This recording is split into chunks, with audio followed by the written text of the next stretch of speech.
भी संत की भी उपमा गर्भिणी स्त्री के रूप में दी गई है। अगर आप चाहते हो कि आपका प्रणाम श्री गोविंद के चरणों में पहुंच जाए, अगर आप चाहते हो कि आपको गोविंद के चरणों के स्पर्श का सुख मिल जाए, तो जिस प्रकार गर्भिणी स्त्री के गर्भ में पल रहे बालक को आहार देने के लिए उसकी माता को ही खिलाया पिलाया जाता है, उसी प्रकार भगवान के चरणों का स्पर्श का सुख पाने के लिए भगवान के संतों के चरणों का ही आश्रय लिया जाता है। भगवान के संतों का ही भक्ति की जाती है, प्रेम किया जाता है। इसलिए ये ऐसा ग्रंथ है जो हमें सावधान करता है, जो हमें सावधानी देता है कि किस प्रकार भक्ति मार्ग पर प्रशस्त होकर के हम गोविंद तक पहुंच पाए। और गोविंद तक कोई अकेले नहीं पहुंचा, किसी सदगुरु की कृपा से ही पहुंचा है, किसी संत की कृपा से ही पहुंचा है। तभी तो भक्तों ने गाया, तभी तो प्रेमियों ने गाया।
बांके बिहारी जी के भक्तों को मेरा प्रणाम।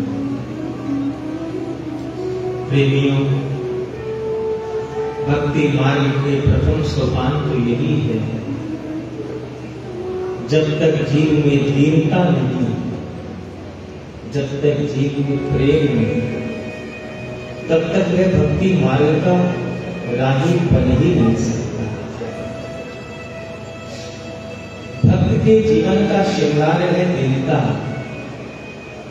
भक्त के जीवन का श्रृंगार है प्रेम। अगर हमारे भीतर दीनता ही नहीं है तो वो दीन बंधु हमारे भीतर आया ही है। अगर हमारे भीतर प्रेम ही नहीं है तो वह प्रेमा अवतारी श्री कृष्ण हमारे हृदय आसन पे आकर के विराजे ही नहीं। एक बार बोलो श्री राधे, फिर बोलो श्री राधे। कोई हमारे मुख पे हमारी प्रशंसा करे,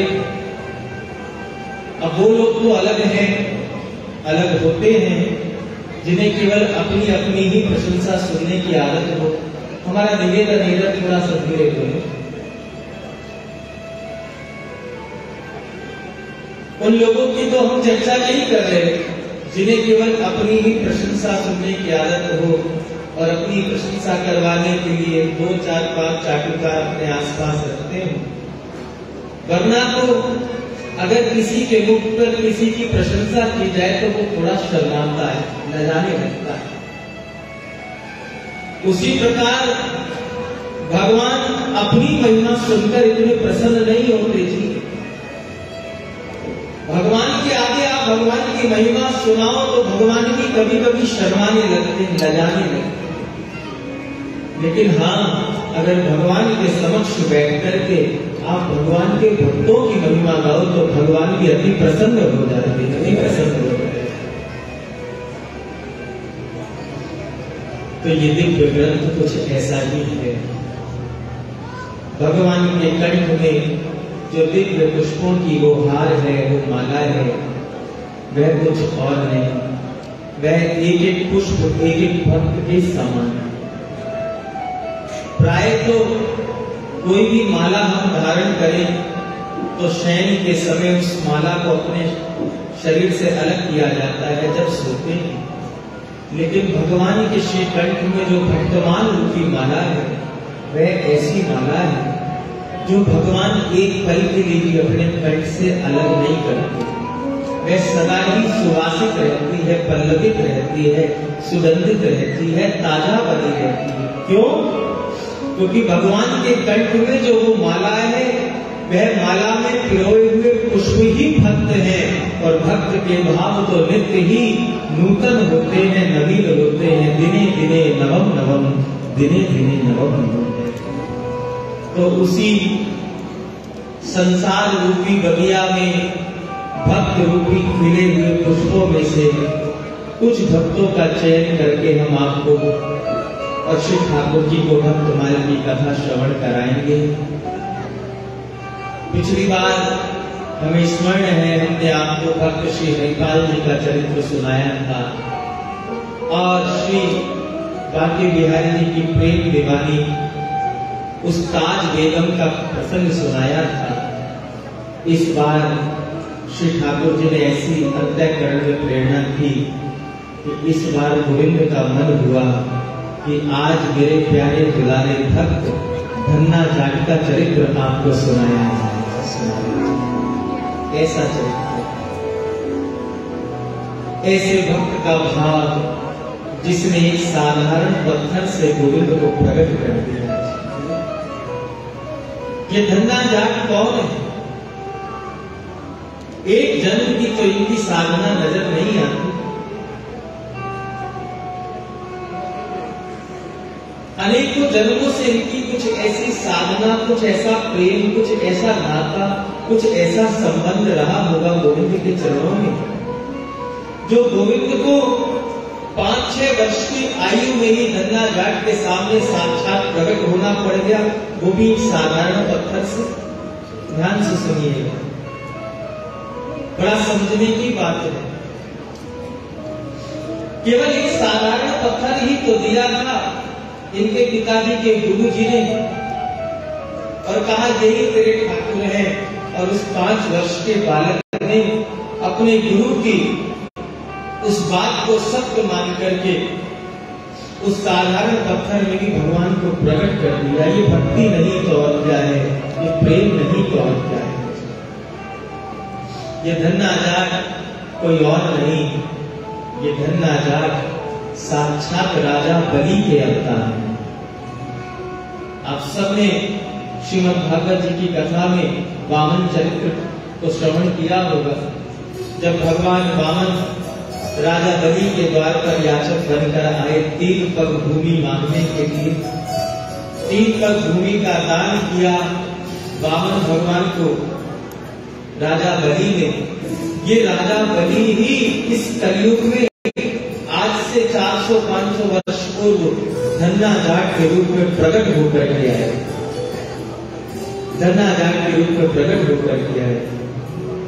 बोलिए श्री धन्नाजाट जी महाराज की जय, भक्त और भगवान की जय। जय जय श्री राधे। और भगवान भक्तों के भोले भाव पर तो सदा से ही बीतते आए। मथुरा में एक चतुर्वेदी ब्राह्मण रहते थे, ध्यान से सुनना।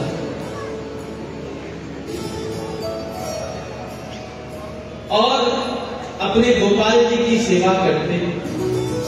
भगवान किस प्रकार भक्त के साथ प्रेम का संबंध निर्वाह करते हैं, ये बड़े समझने की बात है। याद रखना, हम तो कहकर भूल जाते हैं कि आप हमारे स्वामी हो, आप हमारे भगवान हो, आप हमारे मालिक हो, आपकी कृपा से सब कुछ मिला है। लेकिन घर में 4 रिश्तेदार आ जाए तो हम ये नहीं कहते कि हमारे भगवान का ही घर है, हमारे बुद्धि मैंने बनाया है, मैंने कोठी बनाई है, मैंने बंगला बनाया। उस समय मालिक याद नहीं आता, उस समय कर्तापन हृदय में जागृत हो जाता कि मैंने किया है, मैंने किया है, मैंने किया है। लेकिन वो फिर भी चुपचाप रह करके उस संबंध को निभाते हैं। जीव केवल कहता है, जीव ने केवल कहा सरकार आप मेरे मालिक हो, सरकार आप मेरे मित्र हो, सरकार आप मेरे पिता हो, सरकार आप मेरे पति हो, आप मेरे सब कुछ हो। जीव तो कहता है, लेकिन मेरे गोविंद ऐसे हैं जो कहते नहीं है, उस नाते को निभाते हैं। जी निभाते हैं, गोविंद उस नाते को निभाते हैं। तो वो चतुर्वेदी ब्राह्मण अपने गोपाल जी की सेवा करते। रोज विश्राम घाट पे जमुना जी के किनारे पुष्प लेने आते। और आज भी सुबह सुबह 5 बजे पुष्प लेने के लिए आए। गुलाब के पुष्पों का श्रृंगार करना मुगल काल की बात है। उस समय औरंगजेब का राज्य चल रहा था, शासन चल रहा था। कहते हैं औरंगजेब भी आगरा के लिए प्रस्थान कर रहा था। मार्ग में मथुरा आया और उसने अपने किसी सेवक को कहा कि जाओ सुबह सुबह ताजा ताजा गुलाब के पुष्प लेकर के आओ। अब जिस फूल वाले के पास वो ब्राह्मण देवता अपने ठाकुर जी के लिए पुष्प लेने के लिए पहुंचे, उसी पुष्प वाले के पास, फूल वाले के पास वो औरंगजेब का सिपाही भी पहुंचा। यद्यपि वो भक्त को ब्राह्मण पहले फूल लेने पहुंचे, बाद में वो सिपाही आया।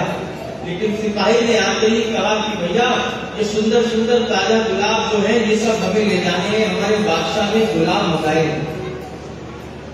भक्त ने कहा उस पुष्प वाले से कि भाई मैं पहले तेरी दुकान पर आया हूँ और मैंने तुझसे कहा है मैं रोज ही तेरे यहाँ से पुष्प ले जाता हूँ अपने ठाकुर की सेवा के लिए, तो ये पुष्प मुझे चाहिए।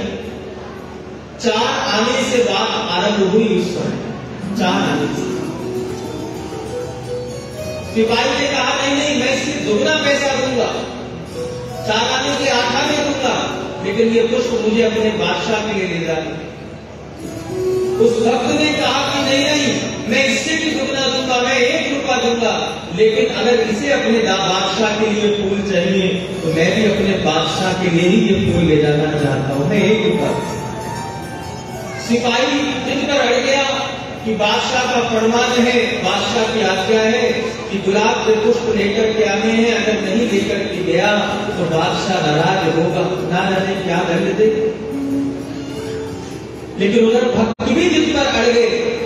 उस ब्राह्मण देवता ने कहा नहीं नहीं, मैं इससे पहले आया हूं, सौदा मैंने पहले किया है, इसलिए इन फूलों का अधिकारी मैं हूं। मैं एक फूल देता हूं, जो फूल मुझको दो, मुझे अपने बादशाह के दरबार में लेकर के जाना है। कहने का भाव मुझे अपने ठाकुर की सेवा में लेकर के जाना है। प्रेमियों बात बढ़ते बढ़ते बढ़ते बढ़ते जिद इतनी हो गई कि 1 रुपए से 100 रुपए तक बात पहुंच गई। और उस समय बहुत बड़ी कीमत होती थी 100 रुपए। भक्त ने कहा मैं 100 रुपए देने को तैयार हूं, लेकिन आज तो बात अड़ गई है कि गुलाब के पुष्प मैं अपने ठाकुर के लिए ले जाके रहूंगा। सिपाही ने सोचा ये पागल है, अगर मैं 100 रुपए की शर्त भी लगा दूं, 100 रुपए में गुलाब के फूल भी ले लिया तो भी बादशाह मुझको डांटेगा ही, मारेगा ही, दंडित ही करेगा कि 100 रुपए में कोई इतने से फूल लिए जाते हैं, अरे मूर्ख। कहते हैं वो सिपाही तो चला गया। उस भक्त ने उस फूल वाले से कहा कि भाई ये फूल मुझे दो। फूल वाले ने कहा देखो, चाहे मुझे यमुना जी में सारे फूल बहाने पड़े, लेकिन अब फूल 100 रुपए से कम नहीं मिले, 100 रुपए से कम नहीं। भक्त का निर्णय है। और उस समय उस भक्त ने कहा कि तुझे 100 रुपए ही मिलेंगे। अपने घर में जो भी कीमती वस्तु थी, जो भी थी, उसने सब तुरंत बेची उस समय, और वो 100 रुपए एकत्र करके लाया। गुलाब के पुष्पों को लेकर के आया। गुलाब के पुष्पों को लाकर के अपने घर में सुंदर माला बनाई। माला बना करके जैसे ही अपने गोपाल जी को धारण कराई, उधर साक्षात श्री विठलनाथ गोसाई जी श्रीनाथ जी का श्रृंगार कर रहे थे। गोवर्धन विराजी पर श्रीनाथ जी का मंदिर है, तो श्रीनाथ जी का, श्री ठाकुर जी का श्रृंगार कर रहे थे। इधर तो इस भक्त ने उन गुलाब के पुष्पों की माला अपने ठाकुर को धारण कराई, उधर गोसाई जी ठाकुर जी का श्रृंगार कर रहे थे। जैसे ही गोसाई जी ने एक पुष्प की माला धारण कराई तो आज श्रीनाथ जी की गर्दन झुक गई उस माला से, साक्षात गर्दन झुक गई। गोसाई जी ने कहा जय जय, क्या बात है, आज श्रृंगार में कुछ ज्यादा भार है क्या? आज श्रृंगार कोई अति भारी है, ज्यादा भारी है जो आपकी गर्दन बार बार झुके जा रही है? अरे मैंने तो आपको बड़ी पतली सी सुंदर सी एक फूलों की माला ही धारण कराई है, और आपने तो गर्दन ऐसे झुका दी जैसे कितना भार मैंने आपके सिर के ऊपर रख दिया है। तब साक्षात श्री ठाकुर जी बोले, इसी कलिकाल की घटना। तब श्री ठाकुर जी बोले, हाँ हाँ, भले ही मैंने अखिल कोटि ब्रह्मांड का भार अपने ऊपर ले रखा है, भले ही तीनों लोगों का भार मैंने अपने ऊपर ले रखा है, लेकिन आज एक भक्त के प्रेम का भार मुझसे सहा नहीं जा रहा है। आज एक भक्त के प्रेम का भार मुझसे सहा नहीं जा रहा है। गोसाई जी ने कहा जय जय, आखिर बात क्या है, आप बताएं मुझसे। गोसाई जी बार बार गर्दन ऊंची करने की कोशिश करते हैं, जो गर्दन सीधी करने की कोशिश करते हैं, ठाकुर जी की गर्दन और झुकती जाती है, और झुकती जाती है। कहा सरकार, आखिर आपकी ये गिरिवा, आपकी ये गर्दन सीधी कैसे होगी, ये भार में कम कैसे करूं? क्या इस पुष्पों की माला को आपके कंठ से उतार दूं? श्रीनाथ जी ने कहा नहीं नहीं, पुष्पों की माला का भार नहीं है, ये तो भक्त के प्रेम का भार है। इस प्रकार विश्राम घाट के पास एक चतुर्वेदी ब्राह्मण रहता है। आज उसने अपना सब कुछ बेच करने के लिए मेरे लिए पुष्पों की एक माला बनाई है। उसके इस प्रेम का भार मुझसे सहा नहीं जाता है। गोसाई जी, अगर आप चाहते हो कि मेरी गर्दन सीधी हो जाए, मैं इस कष्ट से छुटकारा पा जाऊं, तो शीघ्र किसी सेवक को भेजो, उस ब्राह्मण को मेरे मंदिर में बुलाओ। जब तक मैं उस भक्त का दर्शन नहीं कर लूंगा, तब तक मेरी गर्दन सीधी नहीं होगी। कहते हैं श्रीनाथ जी के सेवक गए हैं, ढूंढते ढूंढते उस चतुर्वेदी ब्राह्मण के पास पहुंचे। और जब ब्राह्मण मंदिर में आया, गोसाई जी ने जैसे ही पर्दा खोला है, क्या तो गोविंद ऐसे थे, भक्त के सामने आती गोविंद ने नजरें उठाई। आज गोविंद के नेत्रों से भी अश्रु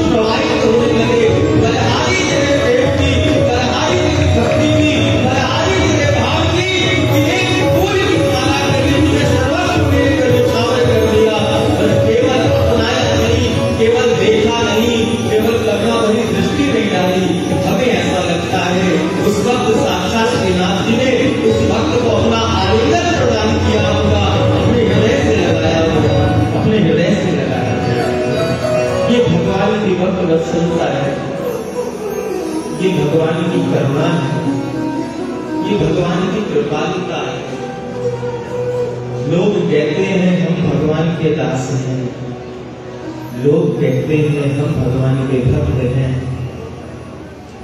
लेकिन कभी कोई भगवान के हृदय से पूछना, भगवान कभी भी भक्त के साथ भगवान बन के नहीं रहते। भगवान कभी भी भक्त के साथ भगवान बन के नहीं रहते हैं। भगवान तो सदैव भक्त के साथ भक्त ही बनकर रहते हैं, भक्त ही बनकर रहते। इतिहास उठा करके आप देख सकते हैं, नामदेव जी को जितनी बार दर्शन हुआ, क्या भगवान बनकर के आए? हाँ, सजना कसाई के तराजू पे क्या वो भगवान बनकर के बैठे हुए थे? अरे धन्ना दास जी के यहाँ खेतों में हल चला रहे हैं, क्या भगवान हल चलाते हैं? भगवान को एक कृपा की दृष्टि कर दे तो पल में खेती हल भरी हो जाए, लेकिन अपने भक्त के साथ प्रेम का संबंध निर्वाह कर रहे हैं, तो नंगे पांव हल भी चला रहे हैं, वो खेती भी कर रहे हैं, वो अपने भक्त के साथ खेल भी रहे हैं, कूद भी रहे हैं। ये भगवान का स्वभाव है। तो आओ आज श्री धन्नादास जी के पावन चरित्र का हम सब दर्शन करेंगे। श्री भक्तमाली जी के ग्रंथकार रचयिता श्री नाभा गोस्वामी जी महाराज के शब्दों में पहले श्री धन्नादास जी के उस चरित्र का गायन कर लें। 5 मिनट उस चरित्र को छपते को गाकर के हम सब चरित्र में प्रवेश करेंगे। भाव से श्री नाभा गोस्वामी जी महाराज कह रहे हैं,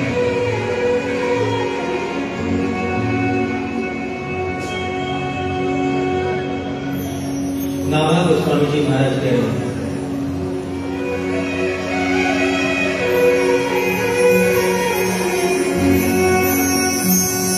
धन्य धरा के भजन को बिरही बीज अंकुर कियो, धन्य धरा के भजन को बिरही बीज अंकुर कियो, धन्य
कथा हो तब मौन बैठ करके भाव से कथा सुनो, लेकिन जब कीर्तन हो तो पूरी मस्ती के साथ कीर्तन करो। दोनों हाथ उठा के जय राधे जय राधे जय राधे राधे राधे जय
ये धन्ना जाट जी कोई साधारण मानव नहीं है जी, ये धन्ना जाट जी साक्षात राजा बलि के अवतार हैं, जिन्होंने बचपन में ही एक पत्थर से अपने ठाकुर को प्रकट कर लिया। ऐसी कौन सी भक्ति रही होगी इनकी, ऐसी कौन सी साधना रही होगी, ऐसी कौन सी उपासना की होगी, ऐसे कौन से मंत्र का जाप किया होगा इन्होंने, जो एक पत्थर से भगवान को प्रकट कर दिया, वो भी 3 दिनों में।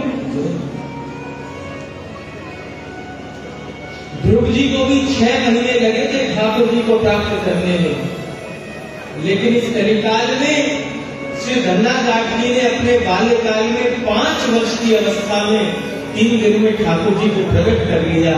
आखिर वो कौन सा मंत्र जपा होगा?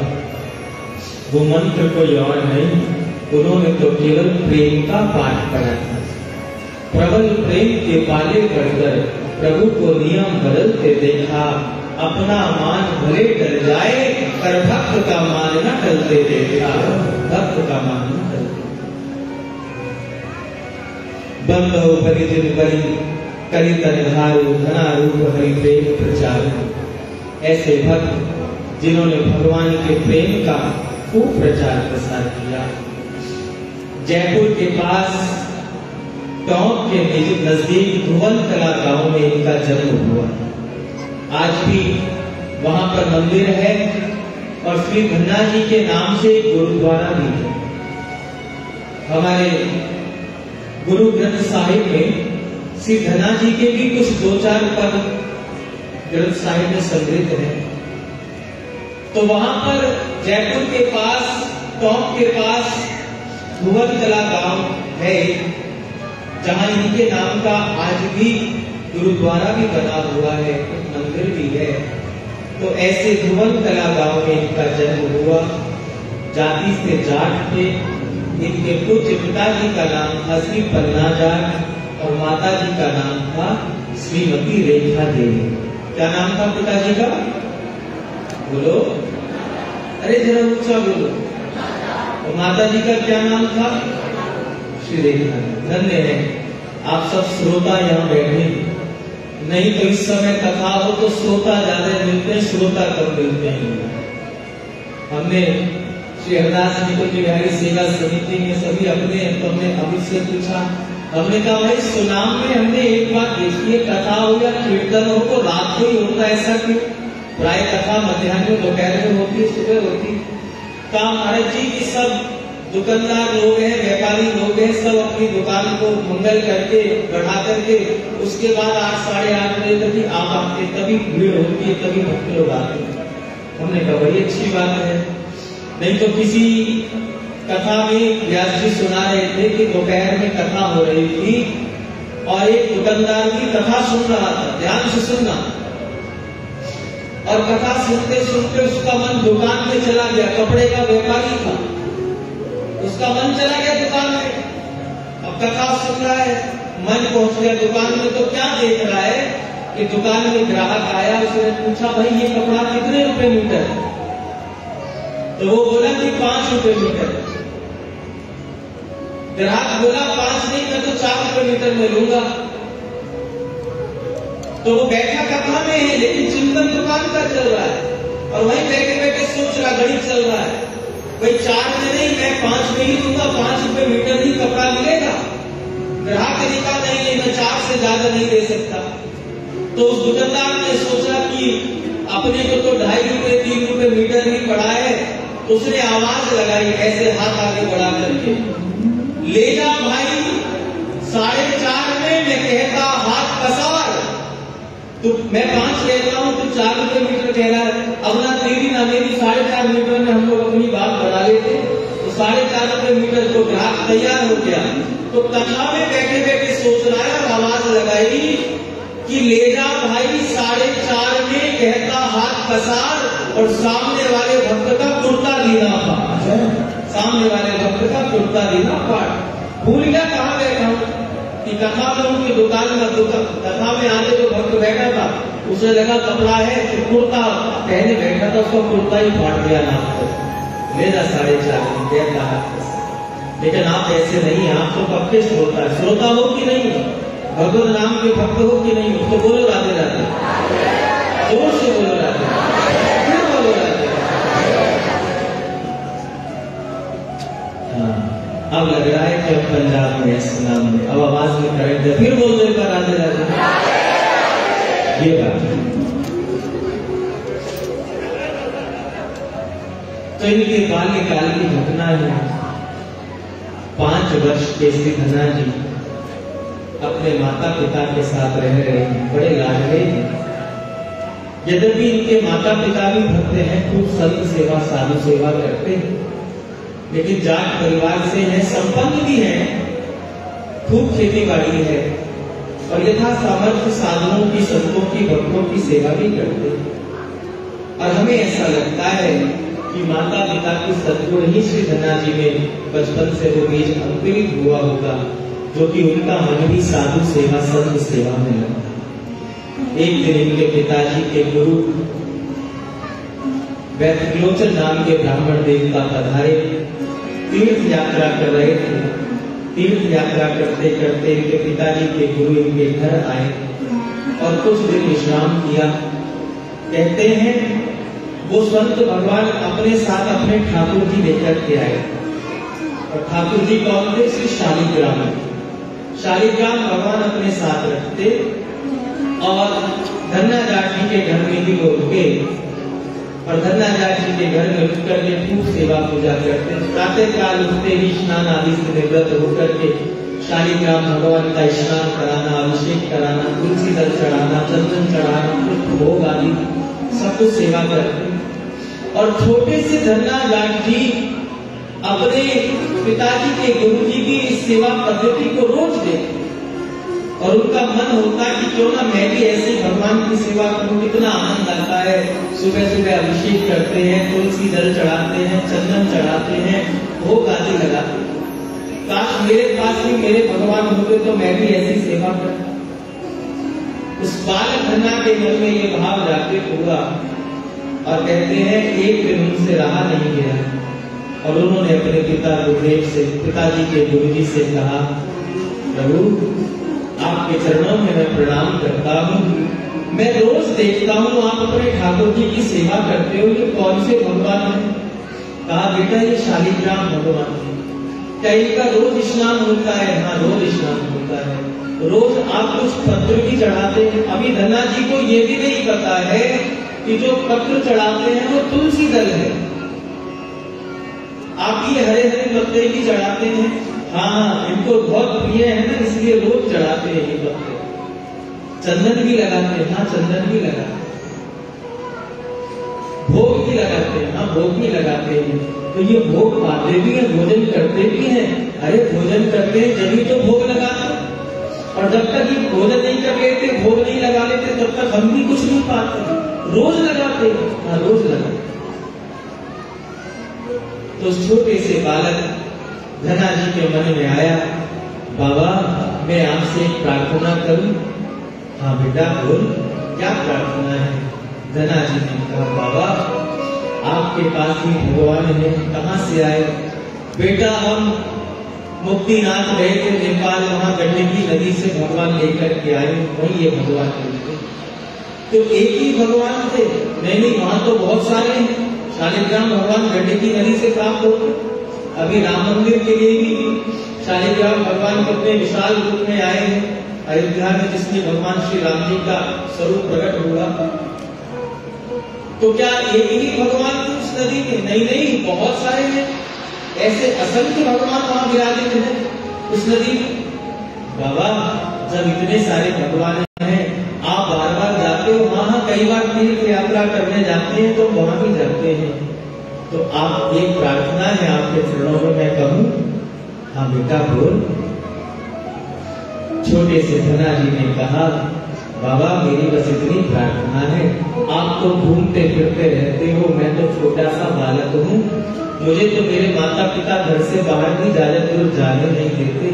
आप तो तीर्थ यात्रा करते घूमते हो, आप कहते हो बहुत सारे भगवान हैं वहां गंडकी नदी में इन जैसे, आप तो और भी ला सकते हो, क्या आप अपने भगवान मुझे दे सकते? क्या अपने ठाकुर जी मुझे दे सकते? अब जैसे ही संत ने सुना तो संत के पांव के नीचे से तो जमीन खिसक गई। ये 5 वर्ष का छोटा सा बालक भगवान मांग रहा है उससे। क्या करेगा बेटा भगवान? बाबा आपकी तरह सेवा पूजा करूंगा, आप ही की तरह स्नान कराऊंगा, आप ही की तरह तुलसी पत्र भी चढ़ाऊंगा, चंदन भी लगाऊंगा, भोग भी लगाऊंगा। मैं रोज देखता हूँ, मेरे मन में आता है अगर मेरे पास भी ऐसे भगवान होते तो मैं भी सेवा करता, लेकिन मेरे पास ऐसे भगवान नहीं है। आप तो दूसरे भी ला सकते हैं, क्या आप अपने भगवान मुझे दे सकते? अपाल हट कर बैठे धना जी। बहुत प्रकार से विलोचन पंडित जी ने समझाया, अरे भाई सेवा में सावधानी रखनी होती है, बच्चों का खेल थोड़ी है भगवान की सेवा करना, जो भी समझाना था समझाया प्रेमियों, लेकिन बाल भक्त श्री धना जी समझ नहीं पाए। दोनों में तो जिद लगा ली, बाबा मुझे तो आपके भगवान चाहिए, मुझे तो आपके भगवान चाहिए। रोने लगे, घर में कोलाहल मचा दिया, रोते रोते माता के पास गए, माँ मुझे ये भगवान चाहिए, मुझे बाबा से भगवान चाहिए। जब तक भगवान नहीं मिलेंगे मैं खाऊंगा नहीं, मैं पीऊंगा नहीं, मैं सोऊंगा नहीं, मैं खेलूंगा नहीं। कहते माँ ने भी खूब समझाया, लेकिन धना जी की समझ में नहीं आया। शाम को पिताजी आए, धना जी द्वार पर बैठे रो रहे थे, मुझे मेरे भगवान कब मिलेंगे, मुझे भगवान चाहिए, मुझे भगवान चाहिए। पिता ने पूछा, पिता से भी कहा कि मुझे जो पंडित जी आए हैं इनके भगवान चाहिए, इनके भगवान ने मेरा मन मोहित कर लिया है, मेरा मन करता है कि मैं इनको स्पर्श करूं, मेरा मन करता है मैं इनकी पूजा करूं, सेवा करूं, लेकिन वो देते नहीं। बाबा आप मुझे पंडित जी से भगवान दिलवा दो, आप मुझे भगवान दिलवा दो। जब तक भगवान नहीं मिलेंगे तब तक मैं ना कुछ खाऊंगा, ना खेलूंगा, ना कूदूंगा।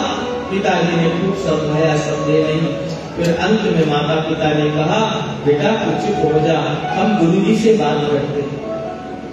और माता पिता गुरुजी के पास आए, भक्त त्रिलोचन जी के पास, और कहा, बाबा हम जानते हैं कि बालक छोटा है, बाल हट करके बैठ गया है, जिद करके बैठ गया है, ये भगवान की सेवा करने नहीं जानता है, लेकिन बालक को तो कैसे भी बहलाया जा सकता है, हमारे बहलाने से तो ये बहलेगा नहीं। आप कुछ ऐसी युक्ति लगाएं, आप कोई ऐसा उपाय करें कि आपके ठाकुर जी भी सुरक्षित हो जाएं और मेरा बालक भी मान जाए, मेरा बालक भी चुप हो जाए।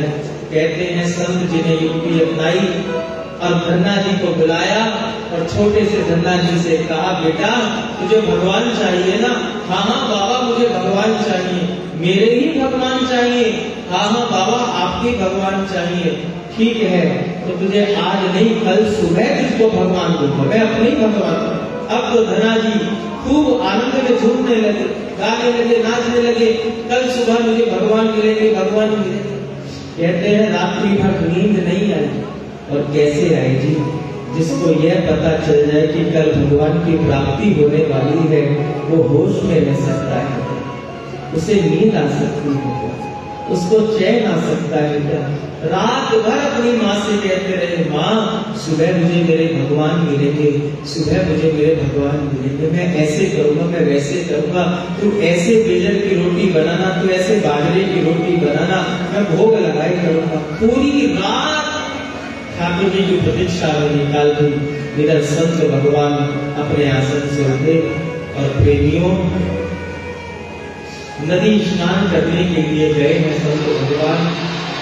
अब नदी स्नान करने के बाद नदी के किनारे से एक गोल मटोल काला सा पत्थर लेकर के आ गए, एक साधारण पत्थर लेकर के आ गए। और आज संत भगवान ने थोड़ी चतुराई की है। आज संत भगवान ने एक सुंदर सिंहासन पर तो नदी से निकाला हुआ है काला सा पत्थर, साधारण पत्थर विराजमान कर दिया और अपने शालिग्राम भगवान को नीचे जमीन पर एक कपड़ा बिछा करके रख दिया। उस पत्थर को जिसको सिंहासन पर विराजमान किया, खूब फूलों से सजा दिया, खूब चंदन लगा दिया, खूब इत्र लगा दिया और नीचे जो शालिग्राम भगवान विराजमान किए, एक दो फूल एक दो पुष्प रख करके इतने में धन्ना काट के आ गए। बाबा बाबा सुबह होगी, प्रातः काल हो गया है, प्रातः काल की बेला है, आपने कहा था कि आप उनको ठाकुर जी देंगे। बाबा मुझे मेरे ठाकुर जी दे। ध्यान से सुनना पड़ेगा। भक्त त्रिलोचन जी ने कहा, हाँ हाँ बेटा आज तुझे तेरे ठाकुर जी दूंगा, लेकिन एक बात बता, मेरे पास दो ठाकुर जी हैं, इन दोनों में से तू कौन से ठाकुर जी लेना चाहेगा? कौन से ठाकुर जी लेना चाहेगा? समझ में आ रहा है आपको? आ रहा है तो राधे राधे बोलो। ये बात तो छोटी सी धन्ना जी ने कहा कि बाबा आपने दो ठाकुर जी, कल तक तो एक दिखते थे बेटा, एक हमने छुपा के रखे थे, तो इन दोनों में अंतर क्या है? तो संत ने कहा, बेटा ये जो ऊपर सिंहासन पर बैठे ना बड़े बड़े गोल गोल से काले काले से, ये तो है राजा ठाकुर, ये राजा है। और जो नीचे जमीन पर कपड़ा बिछा करके छोटे से ठाकुर जी बैठे, ये सिपाही है। अब ये राजा ठाकुर है, ये सिपाही है। अब तुम्हें निर्णय करना है बेटा कि तू राजा को लेना चाहेगा कि सिपाही को लेना चाहेगा। धन्ना जी अब बच्चा तो अच्छे से अच्छी ही वस्तु लेना चाहेगा। बच्चे ने कहा कि राजा तो राज करते, सिपाही तो नौकरी करते। हाँ बेटा सिपाही तो नौकरी करते, तो बड़े तो राजा होते हैं। हाँ बेटा बड़े तो राजा होते हैं। तो धन्ना जी ने कहा कि जो सिंहासन पर ऊपर राजा ठाकुर बैठे हैं ना, मुझे तो यही चाहिए, सिपाही ठाकुर अपने पास होते। और संत भी तो यही चाहते थे कि कैसे ही अपने ठाकुर जी को बचाएं। राजा ठाकुर बनाकर तो साधारण पत्थर को रख दिया, अपने शालिग्राम को सिपाही ठाकुर बताया। संत भगवान ने तुरंत अपने शालिग्राम भगवान को अपनी कोठरी में रखी और वो सिंहासन से उठाकर के काला पत्थर धन्ना जी को दिया और कहा, भैया यही मेरे ठाकुर है, उनकी खूब सेवा पूजा करना, बिना भोग लगाए कुछ खाना मत। और संत भगवान तुरंत राधे श्याम सीताराम करते हुए वहां से निकल गए, जैसे तैसे हो अपना पीछा छुड़ाओ। संत तो चले गए पत्थर लेकर के, लेकिन धन्ना जी की दृष्टि में वो पत्थर नहीं थे, वो तो साक्षात भगवान थे, वो तो साक्षात भगवान थे। अब धन्ना जी की पूजा की पद्धति देखिए साहब, वो देखते थे कि सुबह सुबह कुछ पत्तियां चढ़ाते हैं, कुछ पुष्प चढ़ाते हैं, कुछ चंदन घिसके चंदन भी लगाते हैं, कुछ भोग भी लगाते हैं, कुछ धूप अगरबत्ती भी करती है, दीप आरती भी करते हैं। अब भगवान को हृदय से लगा करके दौड़े दौड़े अपनी माँ के पास आए, माँ माँ माँ आज गुरु जी ने मुझको ठाकुर जी दे दिए, देख मुझे मेरे ठाकुर मिल गए, देख मुझे मेरे ठाकुर मिल गए। तू तुरंत इनके भोग की तैयारी कर, इसको भूख लगी होगी, मैं इनकी सेवा भी अत्यंत करता हूँ। घर से बाहर गए, कुछ वृक्षों से छोटे छोटे से पत्ते तोड़ लाए। अभी उन्हें नहीं पता कि तुलसी चढ़ती है, छोटे छोटे पत्ते ले आए तो तुलसी के भाव से चढ़ा दिया। ईंट पड़ी थी, ईंट को रगड़ के लाल लाल सा उसका चंदन बना दिया, वो चंदन लगा दिया। अब धूप अगरबत्ती कहां से लाए तो सूखी घास को जला करके आरती कर दी। गंगा जाकर प्रभु ये आपकी आरती है, ये बाल भाव है, ये भक्त का भाव है। और कहते हैं माँ ने कहा बेटा तेरे ठाकुर जी के लिए भोग तैयार हो गया है। आज माँ ने बाजरे की रोटी और थोड़ा सा गुड़ रखा है भोग के लिए। और धना जाट जी थाल में लेकर के भोग आए हैं ठाकुर जी। अब आपका श्रृंगार भी हो गया, आपका स्नान भी हो गया, आपकी आरती भी हो गई। अब आप भोग लगा, थाल आगे रख दिया, थाल आगे लगा रहे, प्रार्थना करने लगे हे गोविंद भोग लगाओ, हे प्यारे भोग लगाओ। अब धना जी को तो यही पता था, क्योंकि गुरु जी ने यही कहा था कि बेटा जब तक ठाकुर भोग ना लगाए तब तक भोजन नहीं करना। तो उनको तो यही था कि साक्षात भोग लगाएंगे, जबकि भावना की जाती है भोग की, तो लेकिन साक्षात भोग लगाएंगे।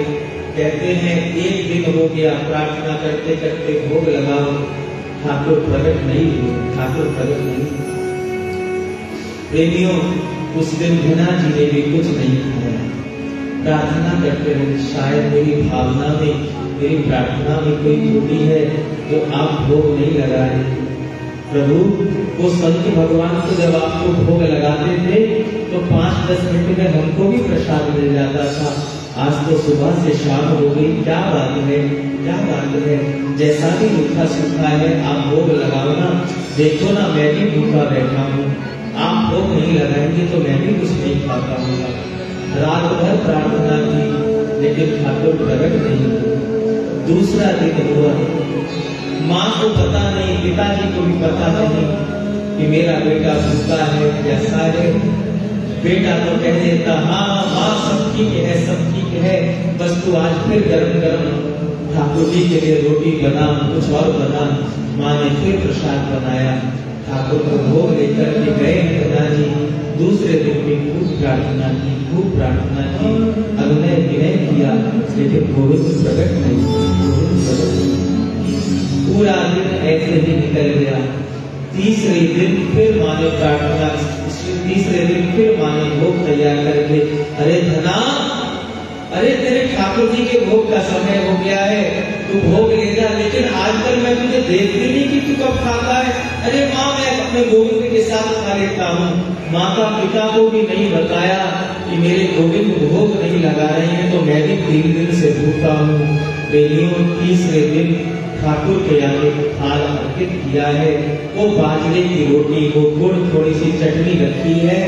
कहा प्यारे आज तीसरा दिन है, आप भी भूखे बैठे हो, मैं भी भूखा बैठा हूँ, मैं तो छोटा सा बालक हूँ, मैं कब तक भूखा रह पाऊंगा।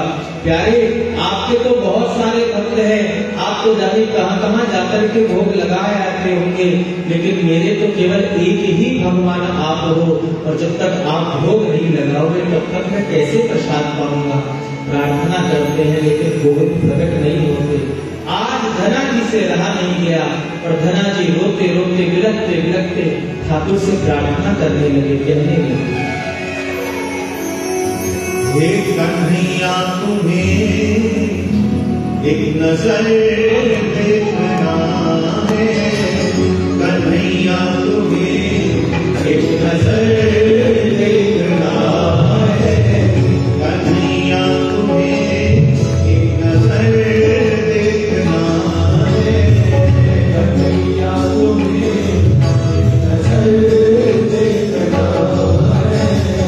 जिधर तुम छिपे हो, जिधर तुम छिपे हो, जिधर तुम छिपे हो, जिधर तुम छिपे हो,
पाओगे तो चूकोगे नहीं।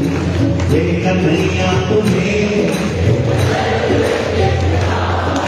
हाँ कन्हैया तुम्हें नजर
तीसरे दिन धना जी की माता जी ने फिर भोग बनाया।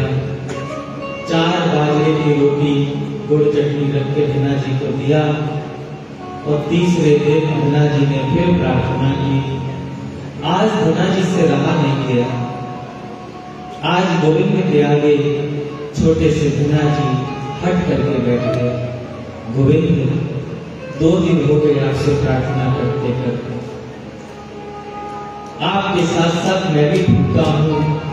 आपके तो हजारों भक्त हैं, हजारों भक्त आपको रोज भोग लगाते हैं, आपको कहीं ना कहीं भोग पा लेते होंगे, लेकिन मेरे तो केवल आप अकेले ठाकुर हैं।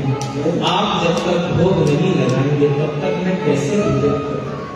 क्या आपको दया नहीं आती? क्या आपको तरस नहीं आता इस छोटे से बालक को? नाना प्रकार से प्रार्थना की और प्रेमियों, आज भगवान से भी रहा नहीं गया। आज गोविंद से भी रहा नहीं गया।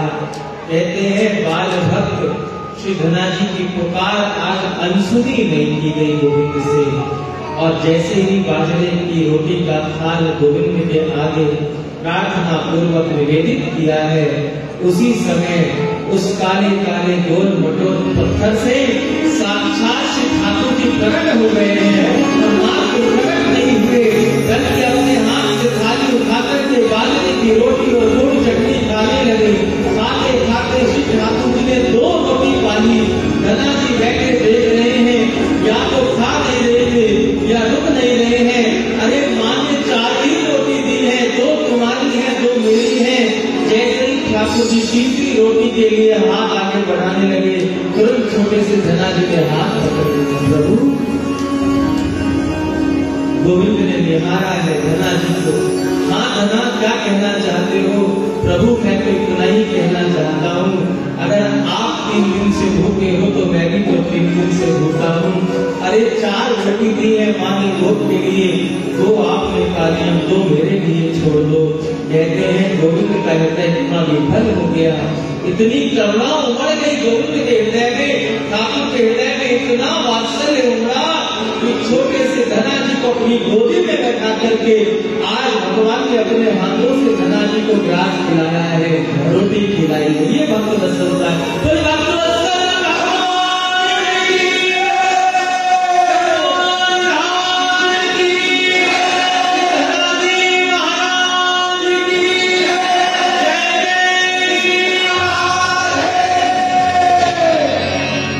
वत्सल भक्त और भगवान का मिलन हुआ है।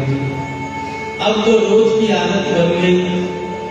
भगवान सुबह होते ही धना जी की कुटिया में पधारे और माँ जो धना जी के लिए प्रसाद भोजन दे, ठाकुर भी प्रेम से पाए और धना जी भी प्रेम से पाए।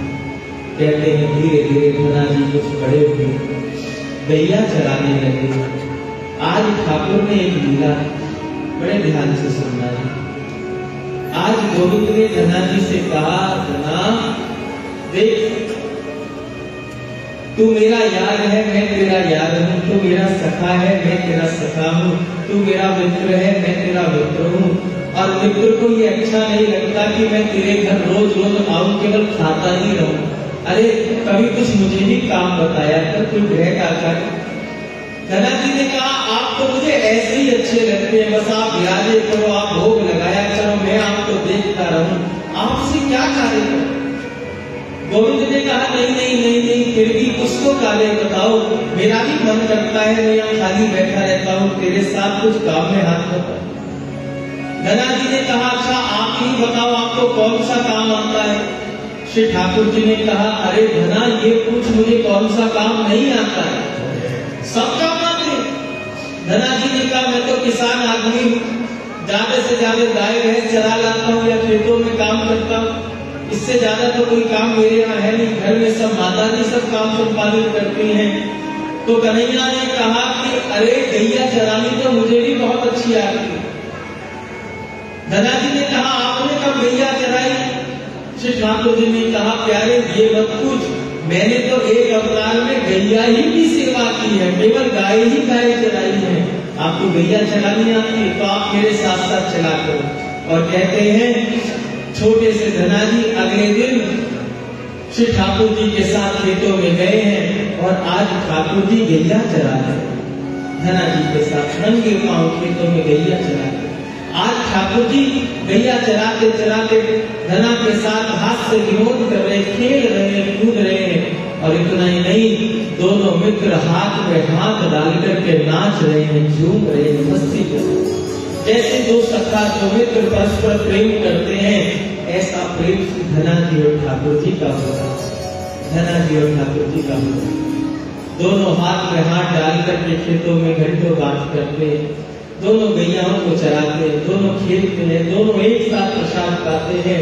और कितनी कृपा है, जब से श्री ठाकुर जी की प्राप्ति हुई, धना जी का एक नियम बना है कि जब तक ठाकुर भोग न लगा ले तब तक धना जी भोग नहीं पाते, प्रसाद नहीं पाते।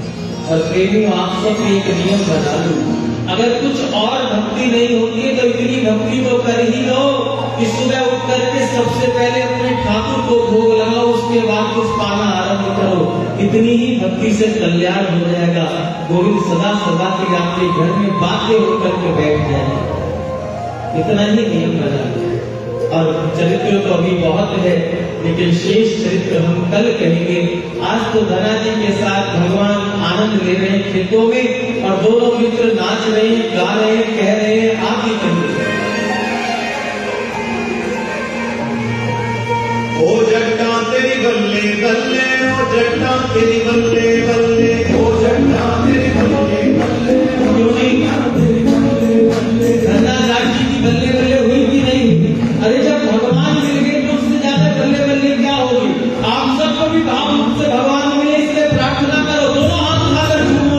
ओ जट्टा तेरी बल्ले बल्ले, ओ जट्टा तेरी बल्ले बल्ले, ओ जट्टा तेरी बल्ले बल्ले, ओ जट्टा तेरी बल्ले बल्ले। जगदाली बनके काली, जगदाली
विराम ले रहा है।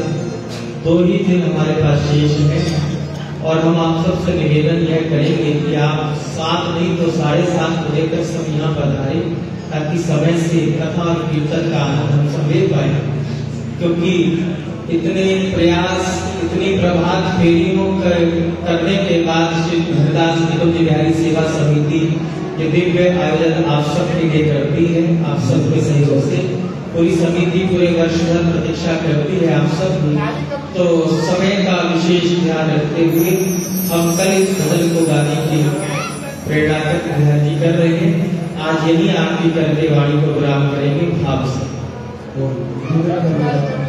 कि जो मंडप के सदस्य हैं वो एक थाल लेकर ऊपर आरती करेंगे, बाकी जो 3 थाल हैं वो आप हम लोग तक पहुँचाएंगे, भी आरती कर सुख ले जाएंगे। और निवेदन करना चाहूँगा कि पूज्य महाराज जी की जो ये कथा है ये YouTube चैनल विभाग के माध्यम से सभी भक्त देख पा रहे हैं। तो पूज्य महाराज जी के भजनों को सुनने के लिए और पूज्य महाराज जी की वर्तमान कथा को सुनने के लिए YouTube चैनल विभाग और सीनियर म्यूजिक YouTube चैनल को सब्सक्राइब करें। और निवेदन करूँगा आयोजक समिति से कि एक थाली लेकर आप ऊपर आकर आरती करें श्री भगवान जी की, और बाकी जो भी थाल है वो भक्तों तक पहुँचाएंगे।